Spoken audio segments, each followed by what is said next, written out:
coexister, il faut coexister.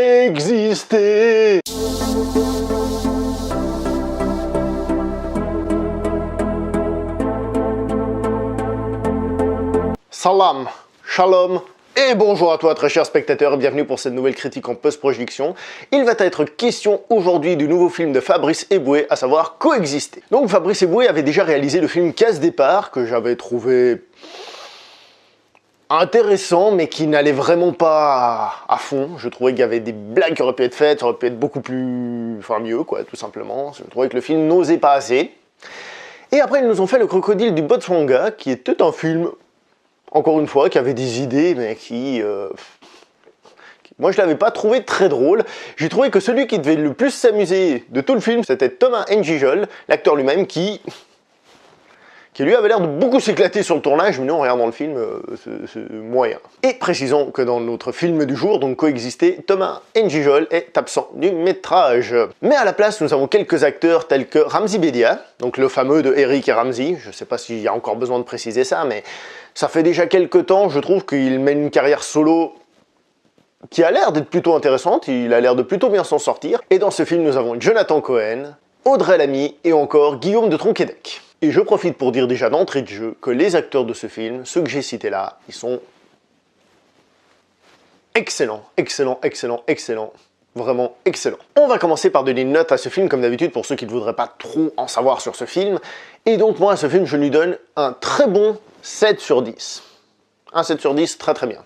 Dans le sens où c'est pas la comédie de l'année, c'est pas la comédie du siècle, c'est une comédie qui va nous faire passer un bon moment et qui, je pense, sera relativement vite oubliée, mais elle fait son taf de divertir et de faire rigoler, et pour une comédie, bah, c'est déjà quand même pas mal, hein. Alors, sans vous raconter l'histoire, parce que j'aime pas faire ça, je vais juste vous dire donc le principe, c'est donc quelqu'un qui décide de monter un groupe avec un prêtre, un imam et un rabbin.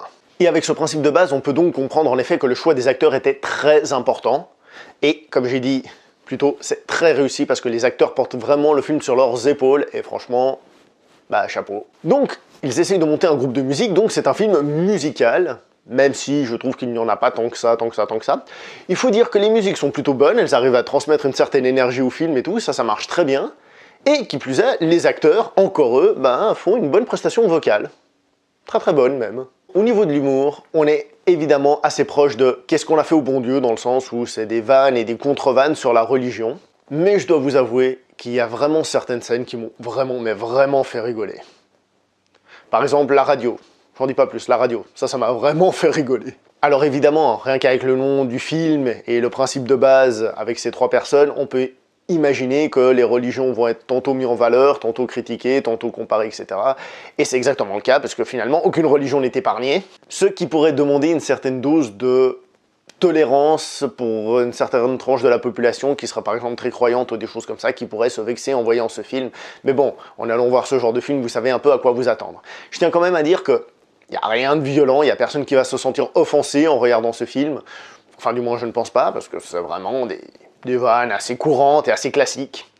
Et qui plus est, le film n'essaye pas de nous faire la morale, c'est-à-dire le film n'essaye pas de nous dire la religion c'est bien ou c'est pas bien, ou celle-là elle est meilleure que l'autre, ou alors aimons-nous tous les uns les autres. Il y a un petit peu de ça si vous voulez, mais ça reste très léger, c'est vraiment pas un film qui va souligner cette morale à ne plus savoir qu'en faire. Parce qu'il ne faut pas oublier que ce film a quelque chose de très intelligent, c'est qu'au-delà de la religion, le film parle d'abord d'êtres humains.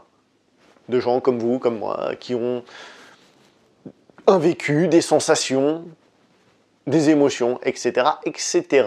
Donc au final, qu'est-ce qu'on a? Eh ben on a un sujet que je trouve qu'il est intéressant de traiter avec humour de temps en temps, surtout que ça se fait dans un respect quasi total, pas totalement évidemment, mais ça se fait quand même dans un respect, donc c'est bien. D'excellents acteurs, de la musique plutôt sympa pour rythmer le tout, une bonne petite comédie, on rigole bien, bah franchement c'est un film qui vaut la peine d'être vu. Bon bah voilà, c'est tout pour cette critique en post-projection, j'espère que ça vous a plu, hein. Oubliez pas la sainte trinité de YouTube, likez, partagez, s'abonner, et j'ai envie de dire commenter aussi, mais c'est plus une trinité du coup.